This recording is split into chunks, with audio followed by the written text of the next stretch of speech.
बारिश हमें सिखाती है गर्मी ज़्यादा दिन तक नहीं टिकती, ना मौसम की ना लोगों की। ऊपर वाला पानी फेर ही देता है उनके घमंड पर। नमस्कार, मैं प्रिंस कुमार स्वागत करता हूं आप सभी का आपका अपना study platform SPD online classes में। तो दोस्तों, आशा करते हैं कि आप लोग बहुत ही अच्छे होंगे, बहुत ही बढ़िया होंगे और आपका पढ़ाई लिखाई बहुत ही बढ़िया तरीके से चल रहा होगा। आज के इस न्यू वीडियोज़ में हम प्राकृतिक संसाधन के बारे में पढ़ने वाले हैं। इससे पिछले वीडियो में हमने पढ़ा था कि प्राकृतिक मतलब संसाधन क्या होते हैं और उसके क्या उपयोग हैं और ये कितने आधार पर वर्गीकृत किया गया था, और भी बहुत कुछ हमने पढ़ा था पिछले वीडियोज़ में, ठीक है। लेकिन आज के इस वीडियोज़ में प्राकृतिक संसाधन में ऐसे संसाधन के बारे में पढ़ने वाले हैं जिसके बिना ना तो घर बन सकता है, ना ही हम खेती कर सकते हैं, ना ही कोई सड़क बना सकते हैं। यानी कि ऐसे संसाधन जिसका कहीं ना कहीं हमारे जीवन में बहुत ही ज़्यादा महत्वपूर्ण है। उसके बिना मतलब मानव जीवन, एक तरह से मानव का जीवन संभव ही नहीं है। तो चलिए स्टार्ट करते हैं कि ऐसा कौन सा संसाधन, ऐसा कौन सा महत्वपूर्ण संसाधन है जिसके बारे में आज पढ़ने वाले हैं। तो दोस्तों, आज पढ़ने वाले हैं भूमि संसाधन के बारे में।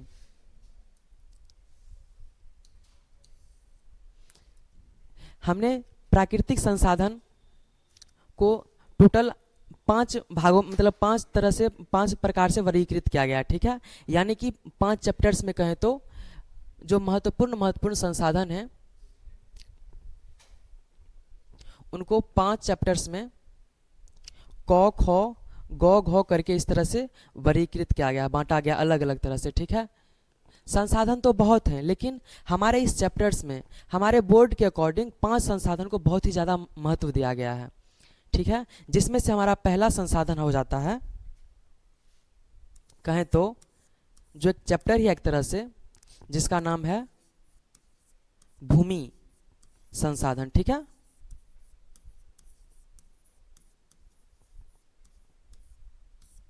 दूसरा हमारा हो जाता है जल संसाधन।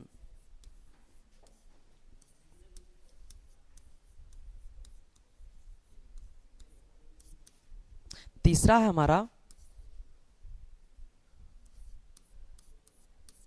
वन एवं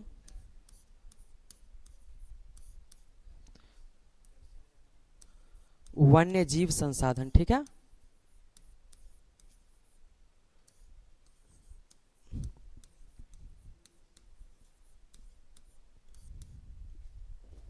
और चौथा चैप्टर हमारा हो जाता है खनिज संसाधन के बारे में पढ़ने वाले हैं, ठीक है।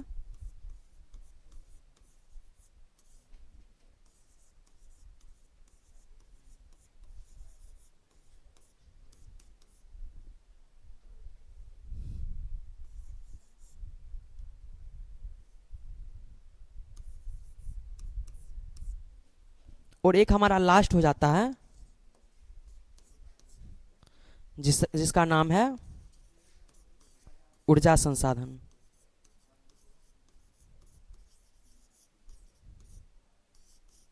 ठीक है। और आज के इस लेक्चर्स में हम कंप्लीट करने वाले हैं भूमि संसाधन को, ठीक है। और अगले लेक्चर्स में इस तरह से हम टोटल 5 लेक्चर्स अभी करने वाले हैं, मतलब जिसमें हम आज का पहला जो लेक्चर होने वाला है जिसमें हम भूमि संसाधन को करेंगे, ठीक है। और भी फिर अगले लेक्चर्स में हम जल संसाधन को करेंगे और इस तरीके से टोटल 5 लेक्चर्स इसका होगा। यानी कि हम प्राकृतिक संसाधन एवं उपयोग चैप्टर्स को टोटल 6 लेक्चर में पढ़ने वाले हैं, जिसमें से एक लेक्चर आपका कंप्लीट हो चुका है और बाकी के 5 लेक्चर क्रमबद्ध तरीके से होगा, ठीक है। तो अब समझते हैं भूमि संसाधन के बारे में। आप एक कल्पना करो कि यदि मानकर चलो कि जहाँ पे हम लोग रह रहे हैं अगर भूमि होता ही नहीं तो कैसा होता, क्या हम फिर वहाँ पे रह पाते? मान करके चलो अगर भूमि है तो हम खेती भी कर पा रहे हैं, अपना घर भी बना पा रहे हैं, सड़क भी बना पा रहे हैं और भी बहुत कुछ, ठीक है। लेकिन मानो सिर्फ पानी ही पानी होता, सिर्फ पानी ही पानी होता और ये पहाड़ ही होता, सिर्फ भूमि होता ही नहीं, तो फिर क्या हमारा जीवन संभव है? तो सोचो ये कितना ज़्यादा महत्वपूर्ण है हमारे लिए।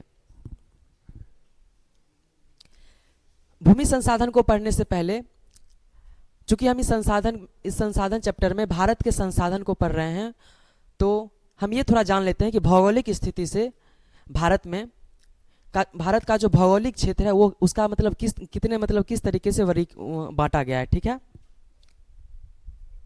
पहला देखें तो कहीं हमको पहाड़ देखने को मिलता है, ठीक है, कहीं हमें पठार देखने को मिलता है, कहीं हमें इस तरह से पठार देखने को मिल जाता है, ठीक है, और कहीं क्या होता है, जमीन पड़ा हुआ है। ठीक है, तो हम ये देखेंगे कि कितना मतलब प्रतिशत भाग में पहाड़ है, कितना प्रतिशत भाग में जमीन है और कितना प्रतिशत भाग में पठार है। ठीक है, अगर एक रेशियो लें,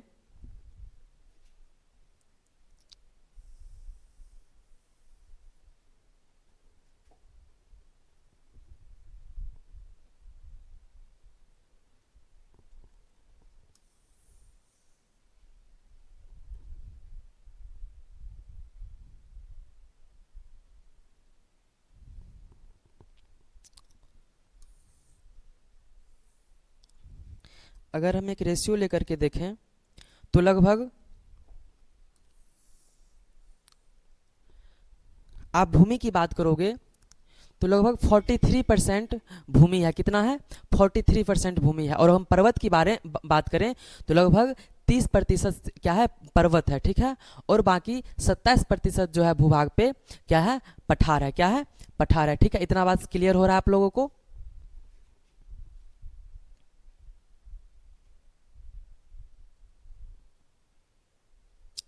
यानी कि 43 भाग पे क्या है, सिर्फ भूमि है, कृषि योग्य भूमि है। क्या है? कृषि योग्य भूमि। और उसके बाद हम बात करें तो यहां पे हमारा क्या हो जाता है,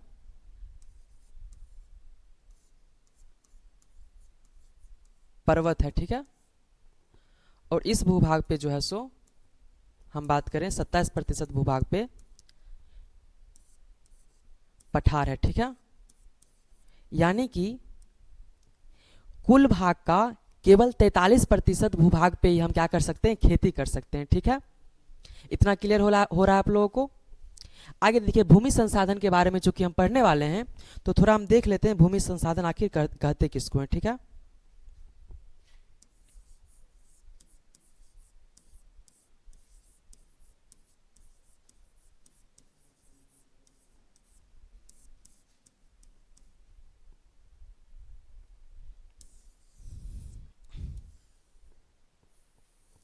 ओ भाई साहब,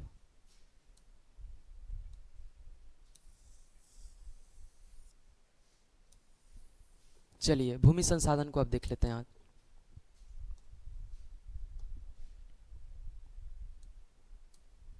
लिखेंगे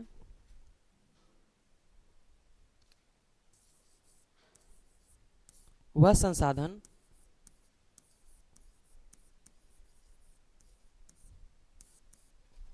जिसका उपयोग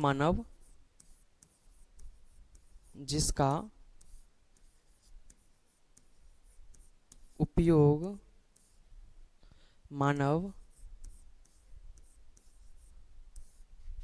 कृषि करने, ठीक है, कृषि, आवास,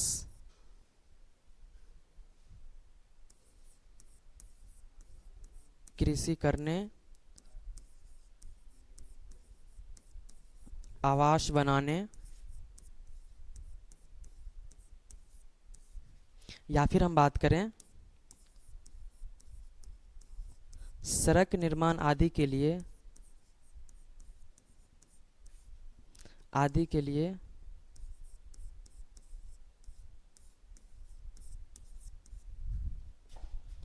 करता है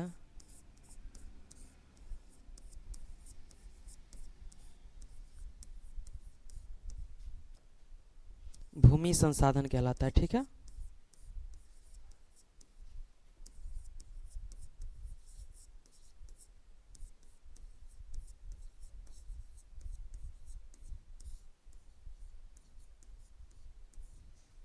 चूंकि हम भूमि संसाधन को पढ़ रहे हैं तो इसमें विशेषकर हम मृदा के बारे में जानेंगे। क्या करेंगे? मिट्टी के बारे में पढ़ेंगे। ठीक है, क्योंकि अगर हम जिस जगह पे हम खेती कर पा रहे हैं, घर बना पा रहे हैं, सड़क बनाते हैं, वो कहीं ना कहीं सबसे ऊपरी सतह हमारी हो जाती है। और सबसे ऊपरी सतह क्या मतलब पे क्या पाई जाती है, तो मिट्टी एक तरह से पाई जाती है। तो हम इस चैप्टर में मुख्य रूप से मृदा के बारे में यानी मिट्टी के बारे में पढ़ने वाले हैं। मिट्टी क्या होती है, उसका निर्माण कैसे होता है, और ये भी पढ़ेंगे कि मिट्टी कितने प्रकार के होते हैं। ठीक है, हर कुछ अच्छे तरीके से पढ़ने वाले हैं। चलिए अब थोड़ा हम देख लेते हैं।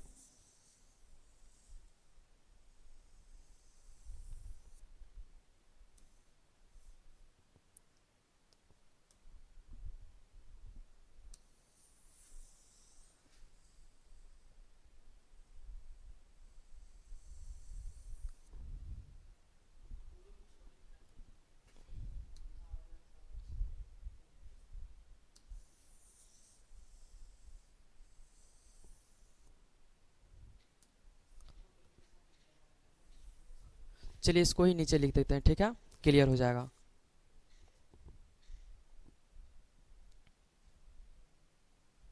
क्या है, भूमि संसाधन।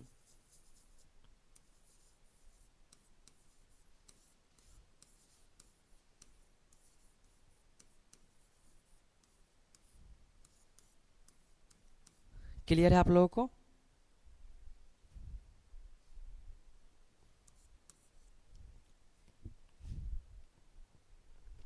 चलिए आगे हम देखते हैं मिट्टी के बारे में। किसके बारे में थे? मृदा, यानी कि मृदा के बारे में देख रहे हैं। ठीक है, सबसे पहले हम समझ लेते हैं कि मृदा आखिर होती क्या है। तो यानी कि पृथ्वी की जो सबसे ऊपरी परत होती है ना, जिस पे हम मतलब खेती कर सकते हैं और जिसमें ह्यूमस पाया जाता है, और या फिर कहें तो जिस पे कहीं ना कहीं क्या होता है कि हम घर भी अपना घर भी बना पाते हैं, तो वो सब क्या होता है, जो भी करते हैं किस पे करते हैं, मृदा पे करते हैं। ठीक है, यानी उसको हम इस तरीके से परिभाषित कर सकते हैं।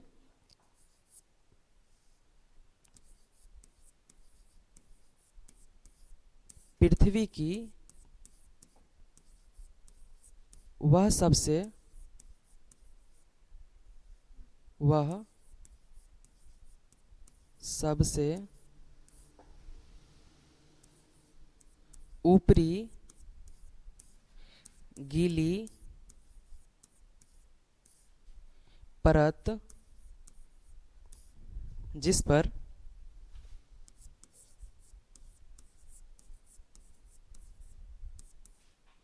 जिस पर मानव या फिर जिस पर पेड़ पौधे उगते हैं,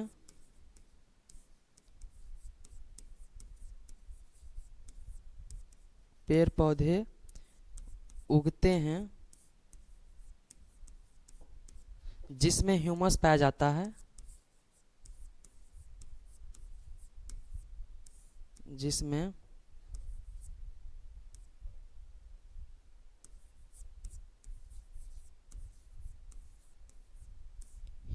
ह्यूमस पाया जाता है,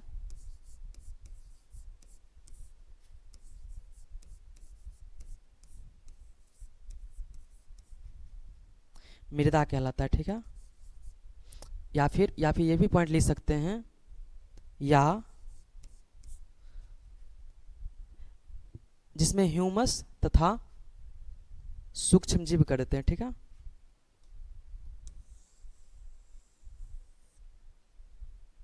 अरे भाई, जिसमें ह्यूमस तथा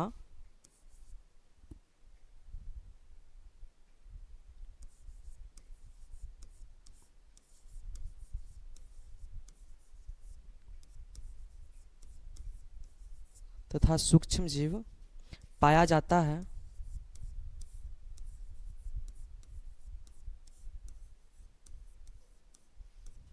मृदा कहलाता है। ठीक है,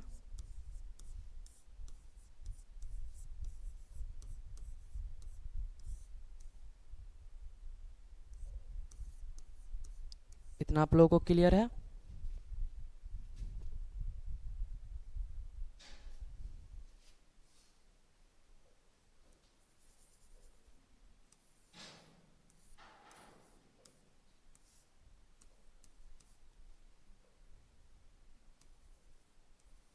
चलिए अब हम ये भी समझते हैं साथ साथ कि जो मृदा है, इस मृदा का निर्माण आखिर कैसे होता है। ठीक है, मृदा का आखिर निर्माण कैसे होता है। और ये भी समझे कि मृदा का जो निर्माण होता है उसमें मुख्य मुख्य जो है सो कारक कौन कौन से मुख्य कारक होते हैं। ठीक है, क्लियर है इतना? चलिए, मृदा की निर्माण की बात करें तो मृदा का जो निर्माण होता है ना एक बहुत ही लंबे प्रक्रिया के साथ होता है। यानी कि मृदा का जो निर्माण होता है कहीं ना कहीं तो चट्टानों के अपक्षय से के कारण तो होता है, यानी कि चट्टानों के टूटने फूटने से तो होता ही है, लेकिन ये जो प्रक्रिया होती है ना बहुत ज़्यादा लंबा होता है। 100 सालों की प्रक्रिया होती है जिसमें चट्टान क्या करते हैं, जब हवा से या फिर धूप के मतलब धूप के ताप से, वर्षा से, ठीक है, इस सब से जब चट्टान धीरे धीरे मतलब कमज़ोर होकर के अपना उसके जो कण है टूटने लगते हैं, तो उससे कहीं ना कहीं मतलब अपक्षय यानी कि टूटने लगते हैं, तो उसका जो है सो टुकड़ा धीरे धीरे क्या होता है, छोटे छोटे टुकड़े में विघटन होता है। ठीक है, उसके बाद वही छोटे छोटे टुकड़े विघटन होते होते उसमें कार्बनिक पदार्थ, यहाँ पे देखें तो कार्बनिक पदार्थ का जो मिश्रण होते होते जो जैसे कि कोई मतलब जीव मतलब मरता है तो उसका जो शरीर है तो मतलब सर गल करके ह्यूमस का काम करता है, और वही चीज़ धीरे धीरे जा करके क्या करती है, एक तरह से मृदा का निर्माण करती है। ठीक है, और वो जो ह्यूमस होती है वह क्या करती है, मृदा को और उपजाऊ बनाती है, जिससे फसल का पैदावार और अच्छा होता है। ठीक है, इस चीज़ को समझने के साथ साथ थोड़ा हम इसको कारक की यदि बात करें तो कारक में ये है, इसके मुख्य रूप से अगर देखा जाए तो मतलब 3 4 5 पॉइंट कारक है, जिसमें आप देखोगे पहला अगर हम देखें कारक की बात करें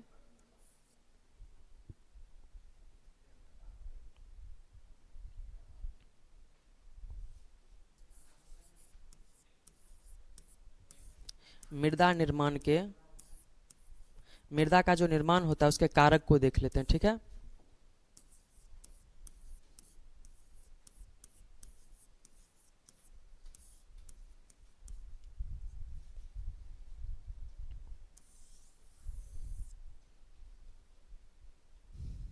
इसमें हमारा पहला कारक आ जाता है मूल सेल। कौन आता है?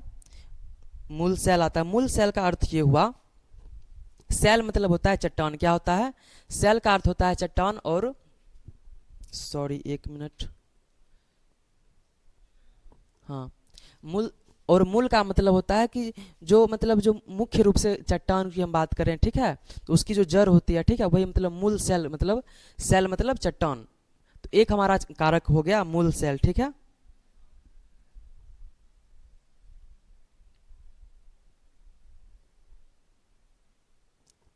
टोटल 5 कारक में से पहला कारक हमारा क्या है? मूल सेल है। ठीक है, दूसरा हमारा है उच्चावच कारक। क्या है?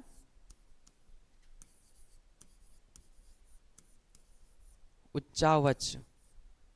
तीसरा हमारा हो जाता है समय। क्या होता है? समय है। और फिर हमारा क्या हो जाता है? एक वन है। क्या है?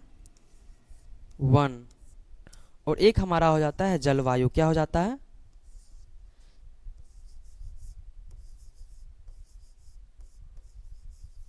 जलवायु। यहाँ तक क्लियर है? अब इसको हम डिटेल्स में थोड़ा समझ लेते हैं कि मूल सेल, उच्चावच या फिर समय जो मतलब एक प्रमुख कारण, प्रमुख फैक्टर कैसे निभाता है। इस बात को आप समझो कि जो समय होता है बहुत ही लंबा समय तक धूप, बरसात, हवा, जलवायु की चेंजिंग की वजह से ये जो लगा मतलब बहुत लंबे समय तक चलता है, तो इसमें क्या होता है कि चट्टान धीरे धीरे से टूट टूट करके क्या होता है, मतलब अपक्षय होते होते धीरे धीरे मतलब अपने टुकड़ों में क्या होता है, विभक्त होता है। इस तरह से जो है उसका जो प्रक्रिया है ना चट्टानों से बनने के, वो बहुत ही ज़्यादा धीमी प्रक्रिया है। ठीक है, इसमें इस तरह से समय भी एक फैक्टर बन जाता है। ऊपर से हम बात करें जलवायु की, तो जलवायु भी कहीं ना कहीं चेंज होता है, इस वजह से ऐसा होता है। सबको बिल्कुल डिटेल्स में हम बात करने वाले हैं। ठीक है, सबसे पहले हम देख लेते हैं मूल सेल को। ठीक है, चलिए, मूल सेल यानी कि पेरेंट रॉक हम बताए थे, हमने कहा था कि जिसका जो निर्माण होता है उस मिट्टी मतलब मूल सेल का था क्या हुआ, मिट्टी का निर्माण जिस चट्टान से होता है उसे मूल सेल कहते हैं। क्या कहते हैं? मिट्टी का निर्माण जिस चट्टान से होता है, ठीक है, जिस चट्टान से होता है उसे क्या कहते हैं? मूल सेल कहते हैं। मूल सेल के सेल का अर्थ ध्यान रखिएगा, सेल का अर्थ होता है चट्टान। क्या होता है? चट्टान होता है। और मूल सेल के प्रकार के अनुसार मिट्टी का जो रंग होता है, ठीक है, रंग हो गया आपका, बनावट हो गया, या फिर खनिजों के अलग अलग मात्रा अलग अलग मात्रा होती है। यानी कि मतलब ये हुआ कि जो जितना मतलब तरह का अलग अलग चट्टान होगा, और वो जब मतलब टूट कर बिखर कर वो मिट्टी का निर्माण करेगा, तो अलग अलग चट्टान अलग अलग मिट्टी का निर्माण करेगा। यानी कि कोई जैसे अगर कोई लाल लाल या पीली मिट्टी होती है, या फिर कोई काली मिट्टी होती है, तो जो अलग अलग जो मिट्टी होती है किस वजह से होती है, अलग अलग चट्टानों की वजह से होती है। ठीक है। दूसरा हमारा कह रहा है जलवायु। जलवायु यानी कह रहा है कि तापमान और वर्षा। ठीक है। तापमान वर्षा तापमान और वर्षा चट्टानों के अपेक्षा, यानी कि अपेक्षा का ध्यान में रखिएगा बात। अपेक्षा का अर्थ होता है टूटने फूटने की गति। ठीक है। टूटने फूटने की गति को क्या करता है, प्रभावित करता है। अधिक वर्षा और तापमान परिवर्तन करने से मिट्टी का क्या होता है, निर्माण तेजी से हो पाता है। इतना क्लियर है आप लोगों को।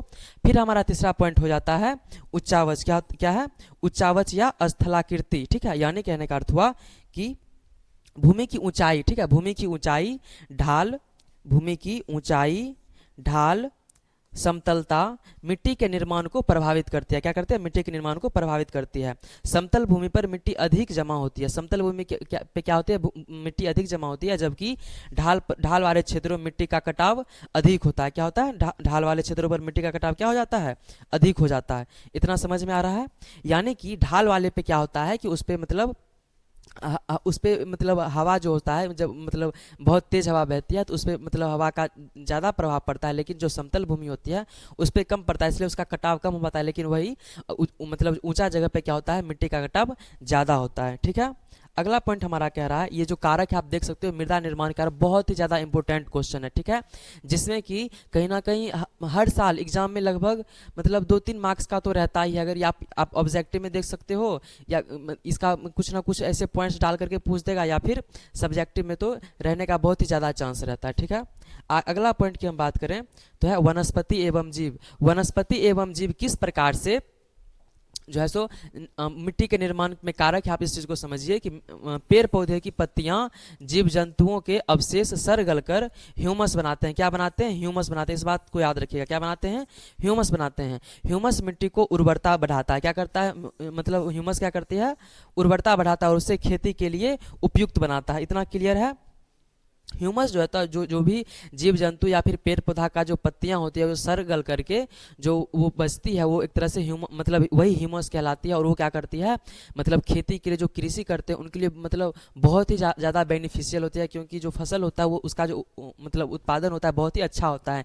यानी कि वह ह्यूमस जो है सो मतलब खेत को उपजाऊ बनाने का काम करता है। ठीक है। अब हम बात कर लेते हैं समय। समय किस प्रकार से कारक है, मृदा निर्माण का कारक। तो आप इस तरह से समझिए, कह रहा है कि मिट्टी का निर्माण एक बहुत ही धीमी प्रक्रिया। हमने कहा है, हमने अभी भी कहा कि जो मिट्टी का जो निर्माण होता है बहुत ही ज़्यादा क्या है, धीमी प्रक्रिया। क्या है, बहुत धीमी प्रक्रिया है। इस बात को समझिए। अच्छी और परिपक्व मिट्टी बनने में सैकड़ों से हजारों वर्ष लग जाते हैं। ठीक है। इसलिए कह रहा है कि समय, कहीं ना कहीं समय क्या है, एक बहुत ही बड़ा फैक्टर है मिट्टी निर्माण में। ठीक है। चलिए आगे हम देखते हैं मिट्टी के प्रकार को। ठीक है। हमने मिट्टी क्या होता है इसको भी समझा, मिट्टी किस प्रकार से मिट्टी का निर्माण होता है इस चीज को भी समझा। अब हम समझ लेते हैं कि मिट्टी के प्रकार को समझते हैं। ठीक है। और मिट्टी का जो अलग अलग जो प्रकार होता है यह किस वजह से होता है, हमने इस बात को भी क्लियर किया है।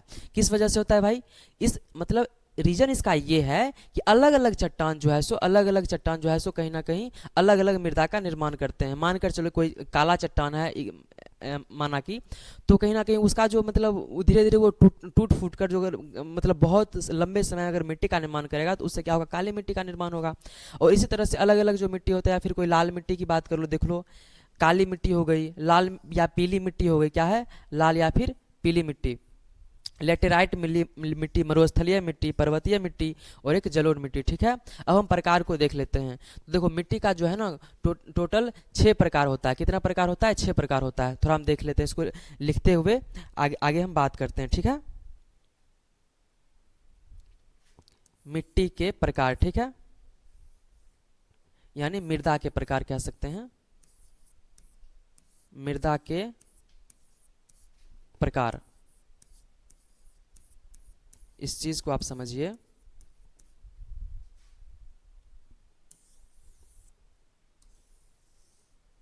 इतना ठीक है। चलिए हमने बताया कि मिट्टी के कुल 6 प्रकार होते हैं। कितने प्रकार होते हैं? 6 प्रकार होते हैं।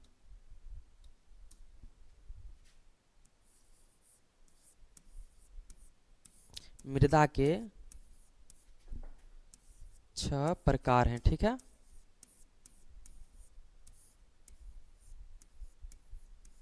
या फिर 6 प्रकार के होते हैं, ठीक है। मृदा 6 प्रकार के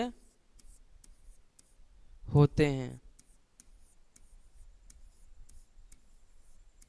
होते हैं।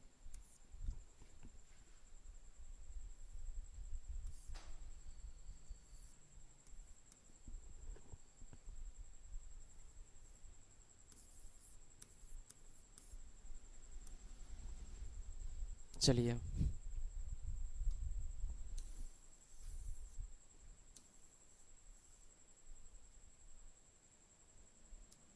अब समझ लेते हैं कौन कौन से हैं, ठीक है।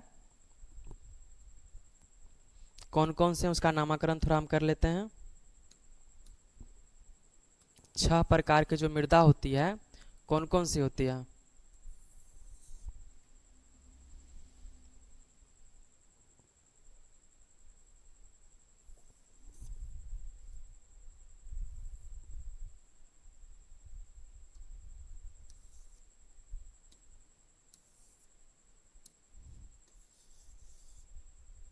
चलिए,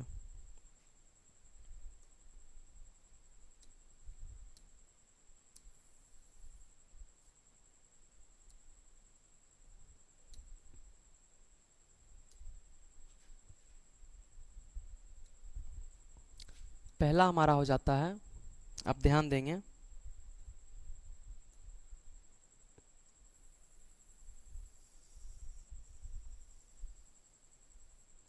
पहला हमारा है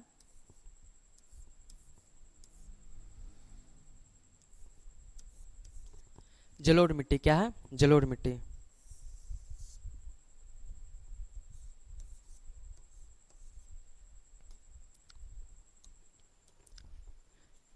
छह प्रकार में पहला प्रकार हमारा क्या हो जाता है? जलोढ़ मिट्टी को पढ़ेंगे। किसको पढ़ेंगे? जलोढ़ मिट्टी को पढ़ेंगे। जलोढ़ मिट्टी हो गई।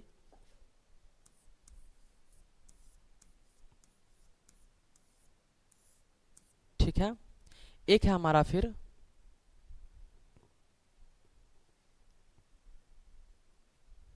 हमारा है काली मिट्टी। क्या है? काली मिट्टी। इसके बाद है हमारा लाल या पीली मिट्टी। क्या है? लाल या पीली मिट्टी।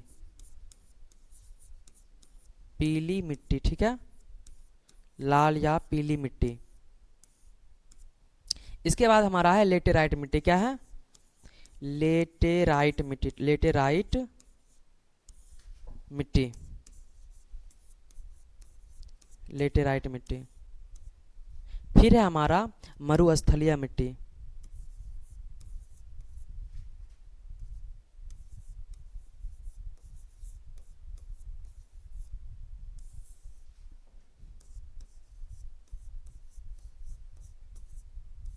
और एक हमारा हो जाता है पर्वतीय मिट्टी। क्या है?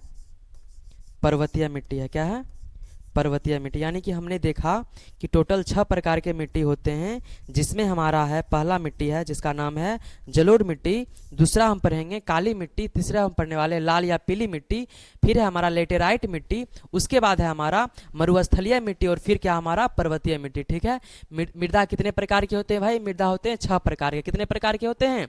6 प्रकार के मिट्टी को हम पढ़ने वाले हैं। ठीक है। जिसमें हमारा पहला है जलोढ़ मिट्टी है, दूसरा हमारा होता है काली मिट्टी है, उसके बाद तीसरी हम बात करें तो क्या है? लाल या पीली मिट्टी है। ठीक है। उसके बाद है लेटेराइट में आप देख सकते हो कि कौन सी मिट्टी किस तरह से दिखती है। ठीक है। अगर हम जलोढ़ मिट्टी की बात कर ले तो देख लो किस तरह से दिख रही है। काली मिट्टी देख लो, लाल या पीली मिट्टी, लेटेराइट मिट्टी, मरुस्थलीय मिट्टी ऐसे है, और पर्वतीय मिट्टी। ठीक है। यानी कि हमने इस फिगर के माध्यम से भी इस चीज़ को क्लियर करने की कोशिश किया है ताकि आप उस चीज़ को लंबे समय तक ध्यान में रख पाओ। ठीक है। आगे चलिए हम देखते हैं। आगे हम पढ़ने वाले हैं सबसे पहले जलोढ़ मिट्टी के बारे में पढ़ने वाले हैं। किसके बारे में पढ़ने वाले हैं भाई? जलोढ़ मिट्टी के बारे में पढ़ेंगे। और ये भी देखें कि यह मिट्टी कहाँ कहाँ पाई जाती है, कौन कौन से स्टेट में ये मिट्टी पाई जाती है। ठीक है, पहले चलिए समझते हैं, उसके परिचय के बारे में थोड़ा देख लेते हैं। कह रहा है कि जलोढ़ मिट्टी जो होती है नदियों के द्वारा, क्या है, नदियों के द्वारा लाई गई महीन मिट्टी होती है। क्या होती है? महीन मिट्टी होती है। क्या होती है? महीन मिट्टी होती है। यह सबसे उपजाऊ मिट्टी मानी जाती है। ठीक है, सबसे जो उपजाऊ मिट्टी अगर है, मतलब अगर सबसे उपजाऊ मिट्टी की बात करें तो वो होती है हमारी जलोढ़ मिट्टी। कौन होती है? जलोढ़ मिट्टी सबसे उपजाऊ मिट्टी होती है। ठीक है, फिर कह रहा है कि कृषि के लिए अत्यंत ही उपयुक्त होती है। अगर इस बात से तो क्लियर हो ही रहा है, जो सबसे ज़्यादा उपजाऊ रहेगा खेती के लिए तो वही मतलब सबसे उपयुक्त होगा ना। उसके बाद कह रहा है, एक फैक्ट को समझने की कोशिश कीजिए जहां से कहीं ना कहीं ऑब्जेक्टिव क्वेश्चंस बनता ही है। कह रहा है कि यह मिट्टी नदियों द्वारा लाए गए जलोढ़ से बनती है। क्या मतलब? जलोढ़ का अर्थ होता है गाद। क्या होता है? गाद से बनती है। इसका पोषक तत्व प्रचुर मात्रा में पाए जाते हैं, यानी कि इसमें जो है सो पोषक तत्व, यानी कि जो खेती होने के लिए जो फसल को जो चाहिए एक उपयुक्त मात्रा में, वह न्यूट्रिशन भर भर के इसमें रहता है। इसी वजह से तो सबसे ज़्यादा उपजाऊ मिट्टी कहलाती है ये। फिर कह रहा है, उसके बाद आप देखो तो कह रहा है कि यह हल्की, भुरभुरी और पानी की अच्छी तरह से सोखने वाली होती है। ठीक है, यह मिट्टी गेहूं, धान, गन्ना, दालें, ठीक है, तिलहन, सब्जियां आदि के लिए बहुत ही सबसे क्या है, सबसे उत्तम मिट्टी मानी जाती है। यह सबसे अधिक जो है सो मतलब सबसे अधिक क्षेत्र में पाई जाने वाली मिट्टी है। यानी कि पूरे भारतवर्ष की हम बात करें तो पूरे भारतवर्ष में सबसे अधिक जो है मिट्टी जो पाई जाती है वो कौन सी मिट्टी है? वो है जलोढ़ मिट्टी। ठीक है, बहुत और भी सारी मिट्टी पाई जाती है, लेकिन सबसे ज़्यादा जो मिट्टी पाई जाती है वो कौन सी मिट्टी है? जलोढ़ मिट्टी है। इतना बात आपको क्लियर हो रहा है? उसके बाद कह रहा है कि भारत के प्रमुख रूप से पाई जाने वाली मतलब ये जो मिट्टी है वो कहाँ कहाँ पाई जाती है, उस चीज़ को आप समझने की कोशिश कीजिए। ठीक है, यूपी में पाई जाती है। यूपी हो गया, बिहार, पश्चिम बंगाल, पंजाब, हरियाणा, राजस्थान, असम, मध्य प्रदेश, छत्तीसगढ़। ठीक है, यानी कि आप मैप के अनुसार देखो तो जलोढ़ मिट्टी कहाँ कहाँ पाई जाती है। ठीक है, आपको उत्तर प्रदेश में मिल जाएगा। ठीक है, आपको इधर बिहार तरफ मिल जाएगा। इसके बाद क्या कह रहा है? बंगाल तरफ से आपको मिल जा रहा है। ठीक है, आपका यूपी हो गया, ठीक है, बिहार हो गया, ठीक है, उसके बाद है वेस्ट बंगाल हो गया। ठीक है, इस तरह से पाया जाता है। और उसके बाद पंजाब में भी पाया जाता है। कहाँ पाया जाता है दोस्त? पंजाब में। ठीक है, इतना क्लियर आपको हो जा रहा है। इसके बाद हरियाणा में भी पाया जा रहा है। कहाँ पाया जा रहा है? हरियाणा में ही पाया जा रहा है।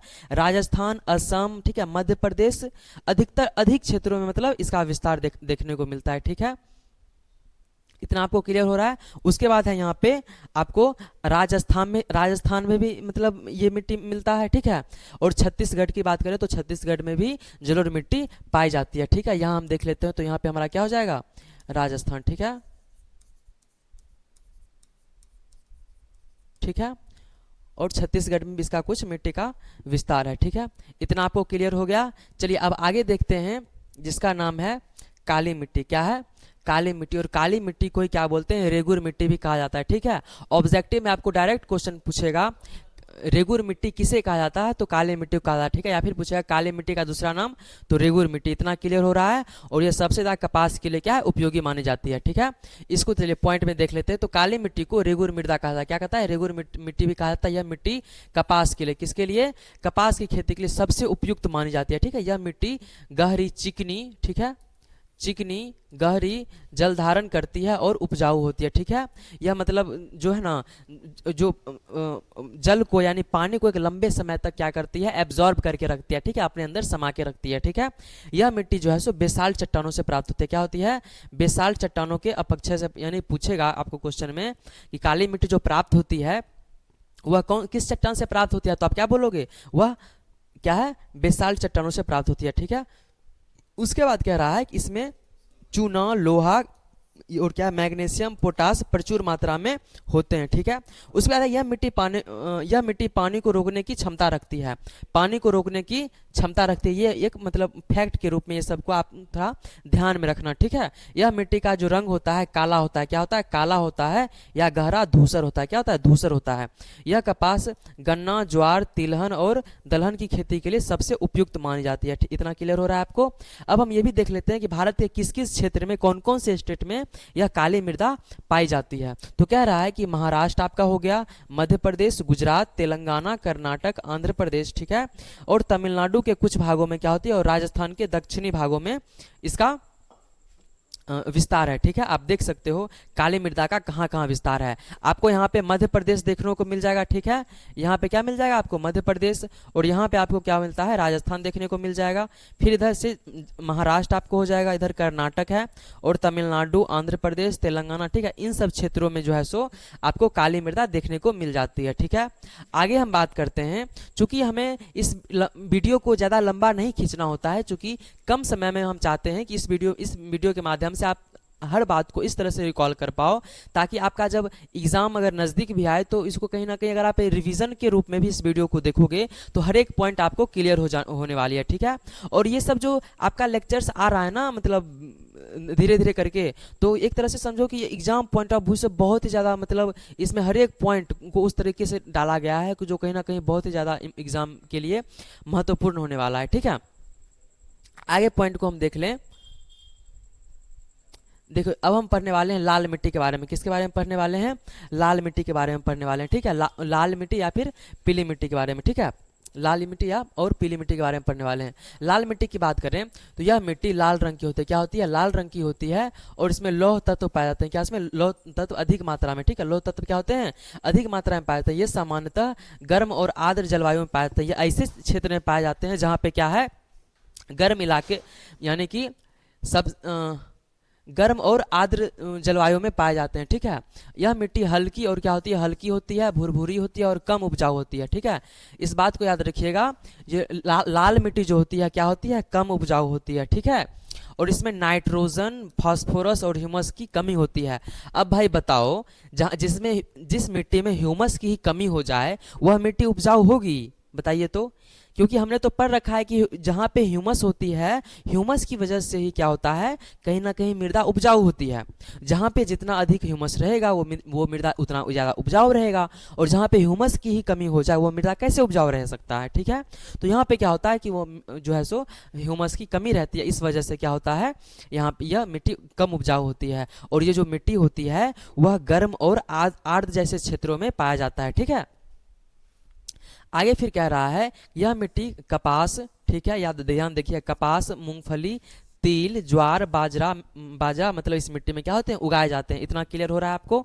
यह मिट्टी ज़्यादातर जो है सो आपको तमिलनाडु, कर्नाटक, आंध्र प्रदेश, तेलंगाना, ओडिशा, छत्तीसगढ़, झारखंड, महाराष्ट्र, इन सभी क्षेत्रों में आपको देखने को मिल जाएंगे। ये जो आपको जहाँ तक ये रेड कलर में किया गया है, ठीक है, इसमें किसका विस्तार है भाई, इसमें आपको विस्तार मिल जाता है कहीं ना कहीं लाल मिट्टी का। किसका मिल जाता है आपको, लाल मिट्टी का ऐसे क्षेत्रों में विस्तार मिल जाता है। ठीक है, अगला पॉइंट हम देखें तो कह रहा है पीली मिट्टी के बारे में थोड़ा हम पढ़ लें। तो कह रहा है कि यह जो मिट्टी है पीले रंग की होती है। क्या है, पीले रंग की होती है। यह प्रायः ग्रेनाइट, क्या है, ग्रेनाइट और क्रिस्टलिया होती है। क्या होता है, प्रायः क्या होता है, सामान्य रूप से यह क्रिस्टलिया होती है और ग्रेनाइट, क्या ग्रेनाइट की तरह होती है। ठीक है, यह चट्टानों के अपक्षय से बनती है। ठीक है, फिर कह रहा है यह मिट्टी, हम किसकी बात कर रहे हैं भाई, पीली मिट्टी की बात कर रहे हैं, जो क्या होता है ग्रेनाइट और क्रिस्टलिया होती है। जबकि ये मिट्टी कैसे क्या होती है, इसमें लौह तत्व की अधिक मात्रा पाई जाती है। ठीक है, फिर कह रहा है कि यह मिट्टी हल्की, रेतीली और कम उपजाऊ होती है। इसमें नाइट्रोजन, ह्यूमस, देख लो भाई, नाइट्रोजन, ह्यूमस और फास्फोरस की कमी होती है। क्या होती है, कमी होती है, इसी वजह से तो कम उपजाऊ है ना। फिर कह रहा है इस मिट्टी में मूंग, उड़द, देख लीजिए कौन कौन से फसल उगाए जा रहे हैं, उस पर भी आप थोड़ा ध्यान दीजिएगा। इसमें कह रहा है कि मूंग हो गया, उड़द हो गया, तिल, मूंगफली, सूर्यमुखी आदि उगाए जाते हैं। ठीक है, अब हम इस चीज़ को थोड़ा हम देख लेते हैं कि जो मृदा है यह कहाँ पाई जाती है, कौन कौन से स्टेट में, किस किस क्षेत्र में पाई जाती है। ठीक है, इतना तो आप लोगों को क्लियर है। देखिए, पीली मिट्टी जो है सो राजस्थान, उत्तर प्रदेश, मध्य प्रदेश, बिहार, झारखंड, छत्तीसगढ़, महाराष्ट्र और कर्नाटक में पाई जाती है। आप यहाँ पे देखो, जहाँ पर ये येलो कलर का दर्शाया गया है शैडो बना करके, आप यहाँ पे कहीं ना कहीं किस चीज़ का विस्तार है भाई, यहाँ पे पीली मिट्टी का विस्तार है। ठीक है, इतना तक आप लोगों को क्लियर हो रहा है। चलिए आप आगे देखते हैं। आगे कह रहा है लेटेराइट मिट्टी के बारे में। ठीक है, लेटेराइट मिट्टी का भी थोड़ा हम देख लेते हैं, इसका कुछ पॉइंट्स देख लेते हैं जो कहीं ना कहीं एग्जाम पॉइंट ऑफ व्यू मतलब इसको लॉन्ग आंसर में ये सब प्रश्न को कहीं ना कहीं पूछता है, और इसमें अगर कुछ पॉइंट को हम ध्यान में रखेंगे तो उस लॉन्ग आंसर को आसानी से लिख पाएंगे। ठीक है, चलिए लेटराइट मिट्टी में कह रहा है कि लेटराइट मिट्टी उच्च तापमान, क्या है, उच्च तापमान और अधिक वर्षा वाले क्षेत्रों में पाया जाता है। ठीक है, और कह रहा है कि यह मिट्टी जो है सामान्यतः लाल भूरी रंग की होती है और इसमें पोषक तत्व कम पाए जाते हैं। ठीक है, पोषक तत्व क्या होते हैं, कम पाए जाते हैं। अगर पोषक तत्व कम पाए जाते हैं इसका मतलब है कि यह क्या है, कम उपजाऊ मिट्टी है। ठीक है ना। उसके बाद क्या है, यह मिट्टी जो है अधिक वर्षा वाले उष्णकटिबंधीय कौन से क्षेत्रों में होती है, ये ध्यान रखिएगा इस बात को, अधिक वर्षा वाले उष्णकटिबंधीय क्षेत्रों में बनती है। इसमें नाइट्रोजन, फास्फोरस, ह्यूमस, चूना की मात्रा कम होती है। भाई स्वाभाविक सी बात है, जो जिस मिट्टी में पोषक तत्व कम है, ह्यूमस कम है, वो क्या है, मतलब कम, कहीं ना कहीं क्या है, कम उपजाऊ वो मिट्टी होती है। ठीक है, इसमें भी क्या है, ह्यूमस की मात्रा कम होती है। यह मिट्टी अम्लीय होता है, क्या होती है, मतलब एसिड फॉर्म में, मतलब कहीं ना कहीं वो अम्लीय यानी कि मतलब जिसमें मतलब कम इसका क्या होता है, इसमें उपज क्या होता है, कम होता है। पानी क्या करता है, जल्दी सोख लेता है। इसमें लौह, एल्युमिनियम और अधिकता होती है। ठीक है, और बात करें कृषि के लिए उपयुक्त बनने हेतु खाद और उर्वरक की आवश्यकता होती है। क्योंकि इसमें पोषक तत्व तो पहले से ही कम है, ह्यूमस की मात्रा कम है, तो इसे उपजाऊ बनाने के लिए तो इसमें अधिक से अधिक खाद डालेंगे तभी तो ये मतलब उपजाऊ बनेगा ना। वही कह रहा है, खाद और उर्वरक की आवश्यकता पड़ती है इस मिट्टी में। ठीक है, तभी इसमें फसल का पैदावार जो है सो अच्छा हो पाता है। फिर कह रहा है कि भारत के प्रमुख रूप में पाए जाने वाली राज्य, यानी कि हम इसमें फिर देखेंगे लेटराइट मिट्टी कौन कौन से क्षेत्र में और कौन कौन से राज्य में पाई जाती है। देख ले तो केरल है, कर्नाटक है, तमिलनाडु, आंध्र प्रदेश, ओडिशा, पश्चिम बंगाल, महाराष्ट्र और असम जैसे मेघालय क्षेत्रों में क्या है, ये लेटराइट मिट्टी का विस्तार पाया जाता है। यहाँ पे देखोगे, जहाँ पे आपको शेडो किए हुए आपको मिल रहा है रेड कलर का, यहाँ पे क्या है, यहाँ पे लेटराइट मिट्टी का क्या है, विस्तार है। ठीक है, चलिए आगे अगला पॉइंट हम देखते हैं। कह रहा है पर्वतीय मिट्टी। अब हम पढ़ने वाले हैं पर्वतीय मिट्टी के बारे में। ठीक है, चलिए देख लेते हैं पर्वतीय मिट्टी को।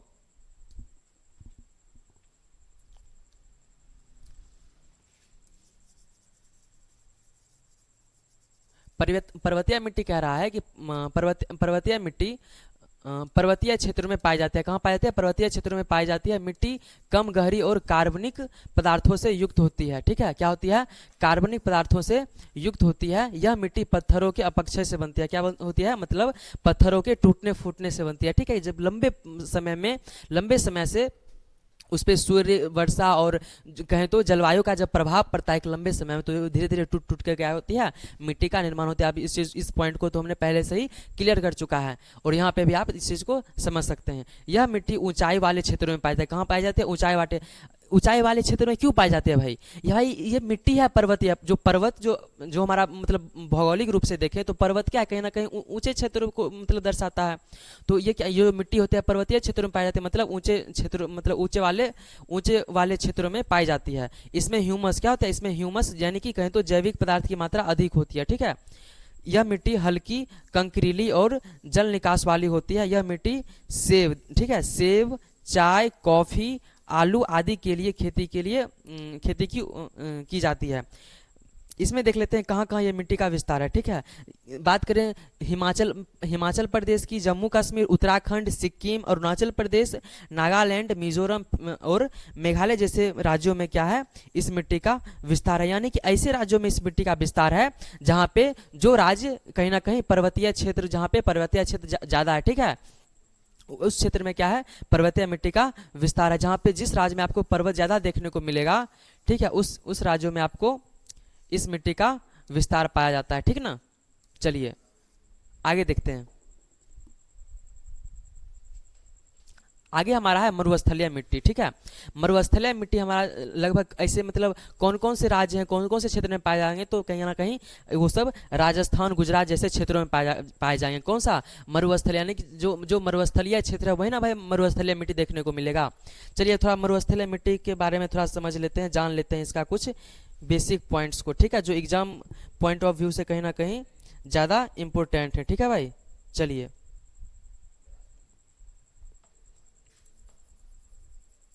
कह रहा है कि मरुस्थलीय मिट्टी शुष्क क्या है, शुष्क कम वर्षा वाले क्षेत्रों में होती है। बताओ, जो भी मतलब मरुस्थलीय एरिया है, कहीं ना कहीं वहाँ क्या होता है, वर्षा भाई कम होता है ना। तो वैसे क्षेत्रों में मतलब मरुस्थल जो मिट्टी है कम वर्षा वाले क्षेत्रों में पाई जाती है। और ये मिट्टी जो होती है, और ये जो मरुस्थलीय होती है, मरुस्थलीय मिट्टी रेतीली लवणीय होती है। क्या होती है, रेतीली भी होती है और क्या होती है, लवणीय भी होती है, ठीक है ना।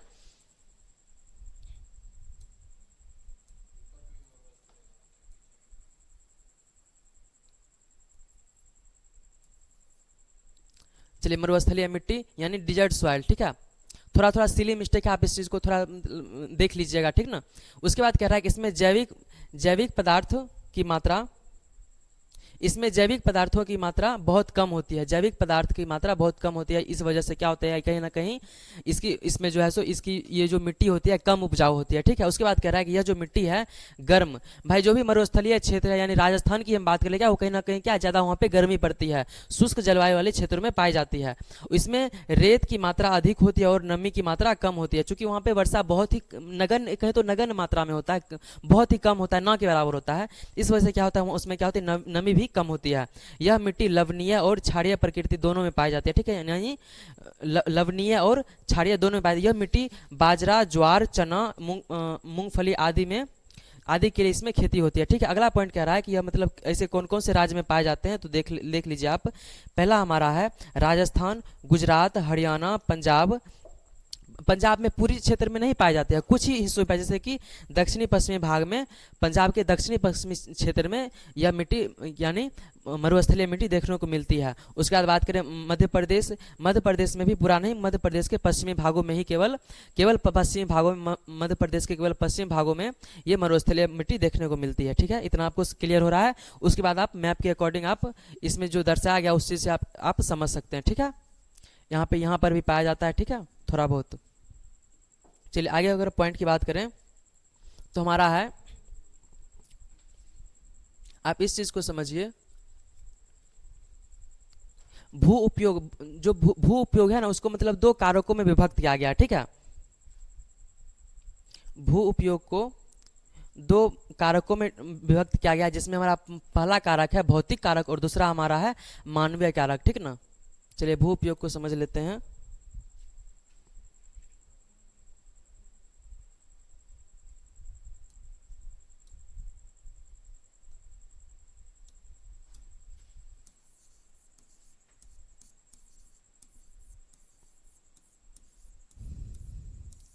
भू उपयोग के अनुसार मृदा को जो है सो, यानी इसके जो कारक हैं दो हैं, एक है भौतिक कारक हैं और एक हमारे होते हैं मानवीय कारक, ठीक है। भौतिक कारक की बात करें तो ये प्रकृति से जुड़े कारक हैं। क्या है, यह प्रकृति से जुड़े कारक हैं।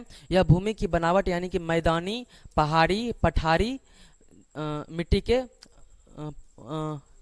मतलब मिट्टी की जो बनावट होती है ना, वो मतलब मैदानी हो सकती है, पहाड़ी होती है और पठारी हो सकती है, ठीक है। और उसके बाद ये भौतिक कारक पे डिपेंड करते हैं, चूंकि मिट्टी के प्रकार पे डिपेंड करते हैं और जलवायु पे डिपेंड करते हैं और जल की उपलब्धता पे डिपेंड करते हैं, ठीक ना। अगला पॉइंट कह रहा है कि इसके जो प्रभाव है या इनके आधार पर तय होता है कि भूमि का उपयोग खेती, वन, ठीक है, खेती, वन, चारागाह या अन्य कार्यों के लिए होता है, ठीक है। भौतिक कारण से ही डिपेंड होता है, ठीक है। यानी भौतिक कारण इसलिए होता है डिपेंड, क्योंकि वो जो भूमि, वो जो क्षेत्र है, उसकी जो बनावट है, यानी कि उसकी जो बनावट, यानी कि अगर वो अगर समतल है तो उसमें हम खेती कर सकते हैं, या फिर अगर वो पहाड़ी क्षेत्र, पहाड़ी जैसे है तो वहाँ पे एक चारागाह की तरह ही काम कर सकते हैं, उस पर तो खेती हो नहीं सकता है, ठीक है। अगर वो पहाड़ी ज़्यादा मतलब पठारी के अलावा अगर पहाड़ी है तो वहाँ पे क्या हो जाएगा, कहना कि वन ही रहेंगे, और पठारी अगर रहेगा तो उस पर जो है सो हम चारागाह के लिए भी उस भूमि का यूज कर सकते हैं। लेकिन जहाँ पे पहाड़ी क्षेत्र रहेगा, पहाड़ी जैसा अगर मतलब भूमि समतल नहीं रहेगा तो क्या हम उस पर कृषि कर पाएंगे। तो ये कहना चाह रहा है कि भौतिक कारक में कि हम जो जिस भूमि का जो हम उपयोग करते हैं, यानी कि भू उपयोग, यानी कि भूमि का जो हम उपयोग कर रहे हैं वो हम किस मतलब कैसे कर पा रहे हैं, कहीं ना कहीं उसके दो मतलब कारक है। कि भौतिक कारक पे देखेंगे, अगर वो समतल भूमि है तो उस पर हम खेती भी कर सकते हैं, लेकिन वो समतल नहीं है, पर्वतीय है, तो ढाल टाइप का है, तो उसमें हम क्या कर सकते हैं, खेती नहीं कर पाएंगे, तो उस पर भौतिक पे मतलब उसके भूमि पे डिपेंड करता है ना। उसका जलवायु कैसा है, वहाँ पे ज़्यादा वर्षा और ज़्यादा तापमान तो नहीं है, इस बात पे भी डिपेंड करता है।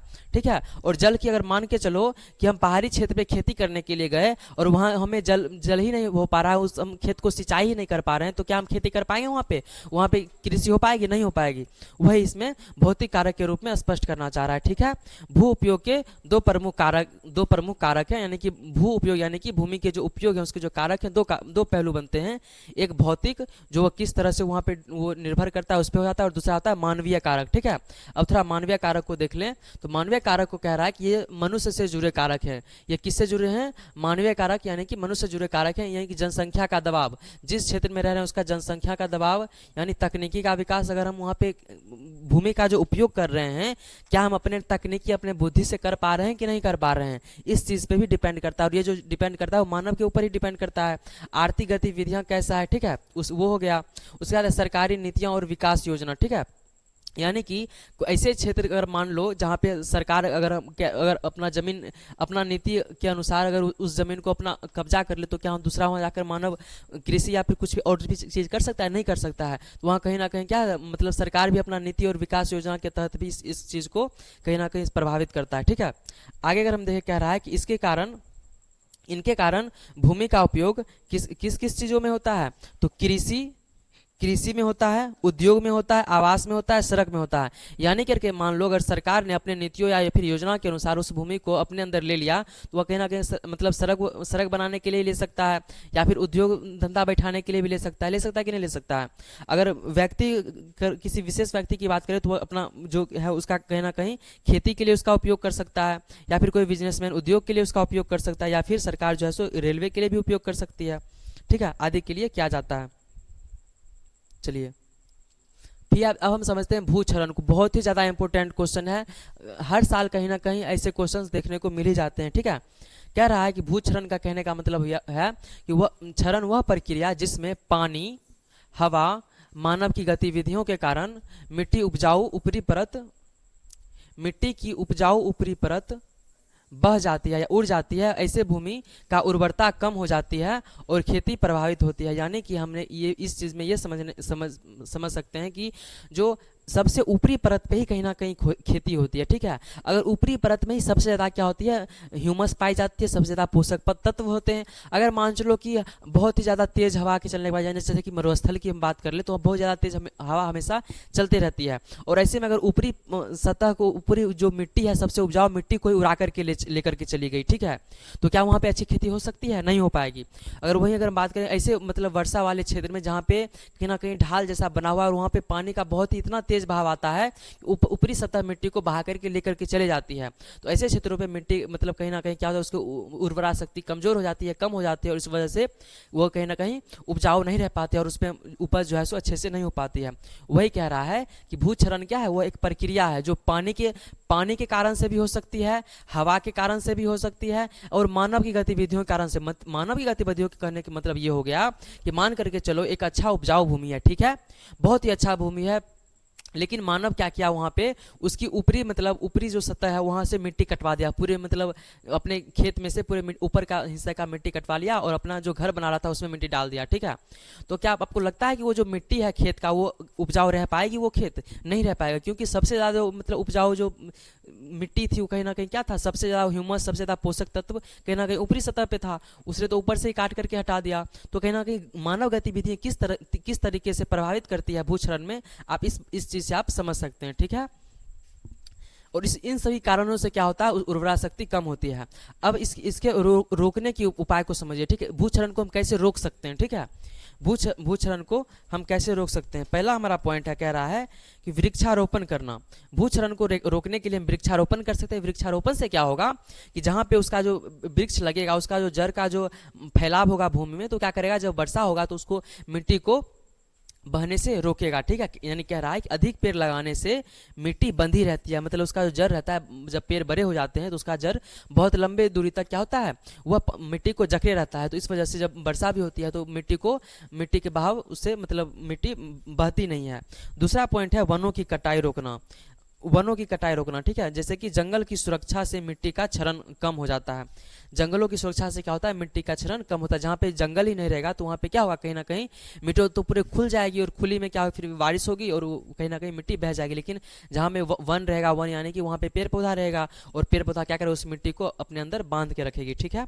फिर कह रहा है सीढ़ी नुमा खेती, यानी कि पहाड़ी क्षेत्रों में जो पहाड़ी क्षेत्र है, मानकर चलो कि अगर इस तरह का मतलब ऐसे क्षेत्रों में हमें क्या कह रहा है कि हम ऐसे क्षेत्रों में यहाँ पे जैसे है, यहाँ पे सीढ़ी टाइप बना करके हमें खेती करना चाहिए, ठीक है।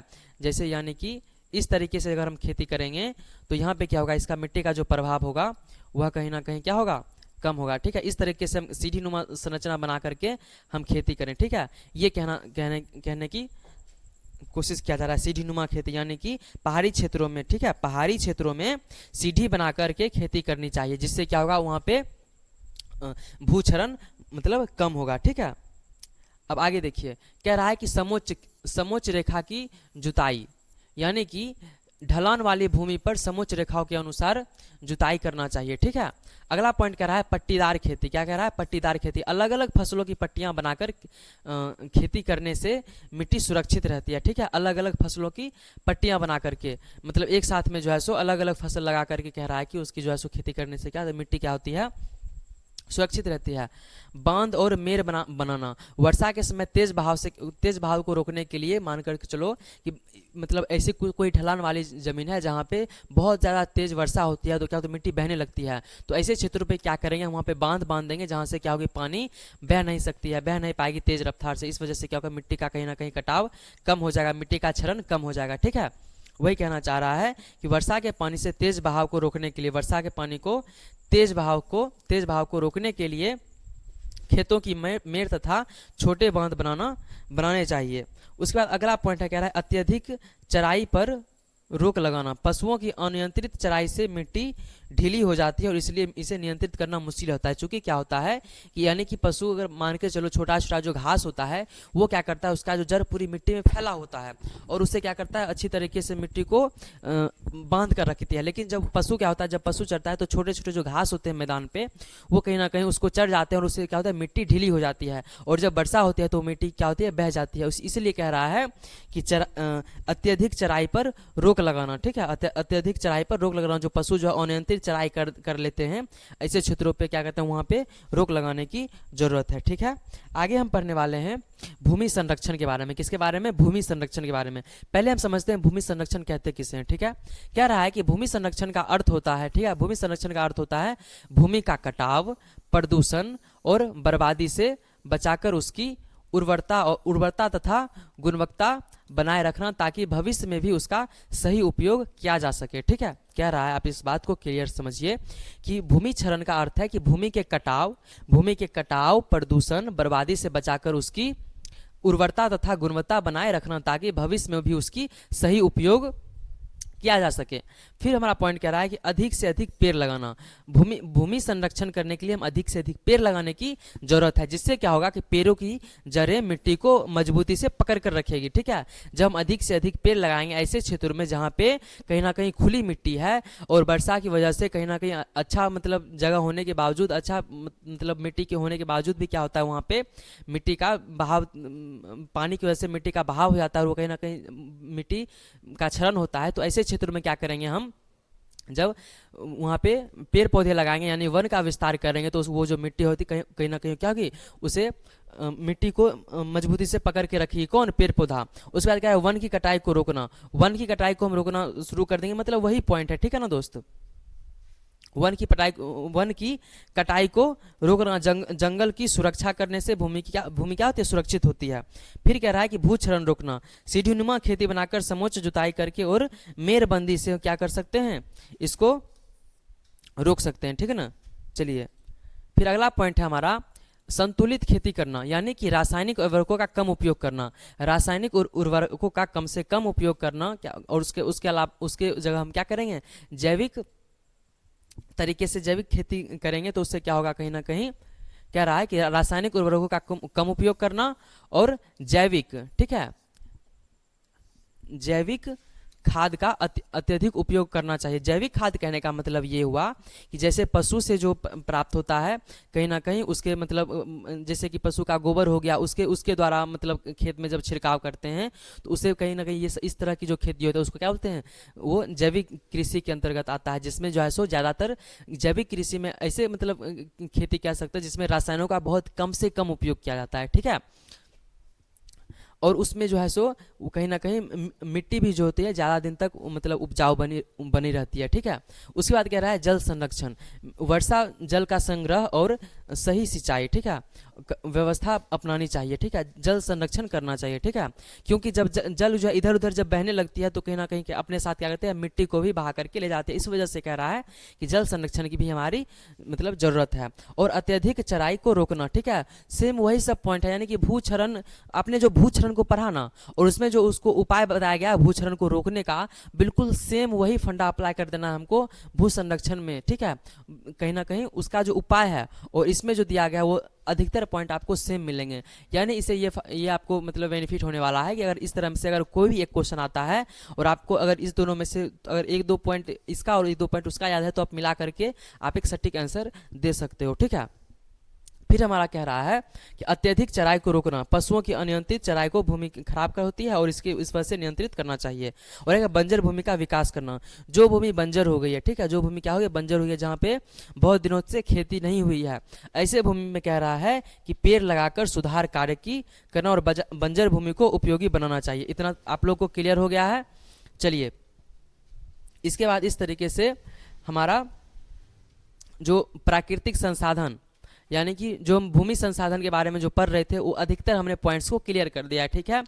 एक दो पॉइंट्स जो कि इंपॉर्टेंट मतलब एग्जाम पॉइंट्स ऑफ व्यू से अगर हम बात करें तो एक दो पॉइंट्स को हम जो बच गए हैं उसको हम क्या करेंगे ऑब्जेक्टिव फॉर्म में और सब्जेक्टिव फॉर्म जब इस संपूर्ण चैप्टर का जो हम अच्छी तरीके से एक अलग लेक्चर में करेंगे तो उसमें आपको अच्छी तरीके से क्लियर करते चले जाएंगे, ठीक है। और आप लोग को जो भी अगर डाउट हो रहा है, ठीक है, उस डाउट को कमेंट सेक्शन में जरूर लिखिएगा, मेंशन कीजिएगा। और अगले जो लेक्चर हम करने वाले हैं उसमें आपको हर एक डाउट को बिल्कुल अच्छी तरीके से क्लियर करते हुए फिर हम लेक्चर को स्टार्ट करेंगे, ठीक है। आज के लिए हम इतना ही रहने देते हैं और फिर हम लोग मिलते हैं नेक्स्ट वीडियो में। तब तक के लिए आप अपना और अपनों का ध्यान रखिए और अच्छे से पढ़ाई लिखाई कीजिए, ठीक है। और बोर्ड एग्जाम को अच्छे से टारगेट करके बहुत ही अच्छे तरीके से मेहनत कीजिए, ठीक है, अभी से ही, ताकि आपका बेहतर रिजल्ट हो सके। तब तक के लिए धन्यवाद, फिर से कल मिलते हैं।